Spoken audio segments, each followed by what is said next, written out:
ब्रह्ममुरारिसुरार्चितलिङ्गं निर्मलभाषितशोभितलिङ्गं जन्मजदुःखविनाशकलिङ्गं तत्प्रणमामि सदा शिवलिङ्गम्।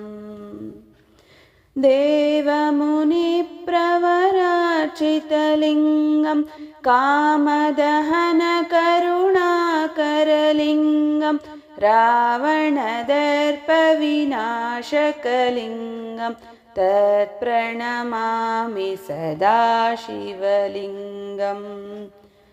सर्वसुगन्धसुलेपितलिङ्गं बुद्धिविवर्धनकारणलिङ्गं सिद्धसुरासुरवन्दितलिङ्गं तत्प्रणमामि सदा शिवलिङ्गम्।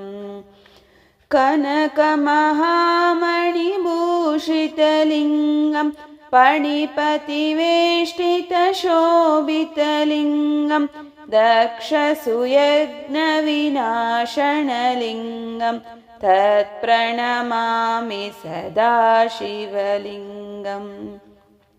कुङ्कुमचन्दनलेपितलिङ्गं पङ्कजहारसुशोभितलिङ्गं सञ्चितपापविनाशकलिङ्गं तत्प्रणमामि सदा शिवलिङ्गम्।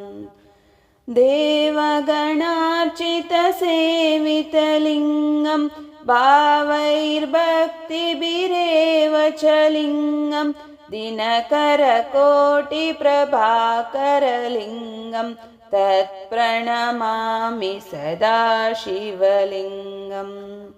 अष्टदलोपरिवेष्टितलिङ्गं सर्वसमुद्भवकारणलिङ्गम् अष्टदरिद्रविनाशकलिङ्गं तत्प्रणमामि सदा शिवलिङ्गम्।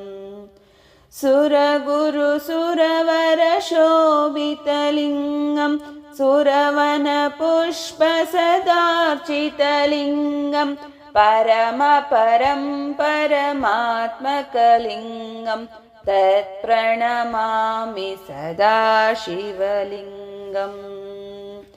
लिङ्गाष्टकमिदं पुण्यं यः पठेत् शिवसन्निधौ शिवलोकमवाप्नोति शिवेन सह मोदते। ನಿಮಗೆ ಈ ವಿಡಿಯೋ ಇಷ್ಟವಾಗಿದ್ದಲ್ಲಿ ಲೈಕ್ ಮಾಡಿ, ಕಮೆಂಟ್ ಮಾಡಿ, ಎಲ್ಲರಿಗೂ ಶೇರ್ ಮಾಡಿ. ಇನ್ನೂ ಹೆಚ್ಚಿನ ವಿಡಿಯೋಸ್ಗೋಸ್ಕರ ಸಬ್ಸ್ಕ್ರೈಬ್ ಮಾಡದಿದ್ದಲ್ಲಿ ಸಬ್ಸ್ಕ್ರೈಬ್ ಮಾಡಿ, ಹಾಗೆ ಪಕ್ಕದಲ್ಲಿರುವ ಬೆಲ್ ಐಕಾನನ್ನು ಪ್ರೆಸ್ ಮಾಡಿ. ಧನ್ಯವಾದಗಳು. ಸಮಸ್ತ ಲೋಕ ಸುಖಿನೋ ಭವಂತು.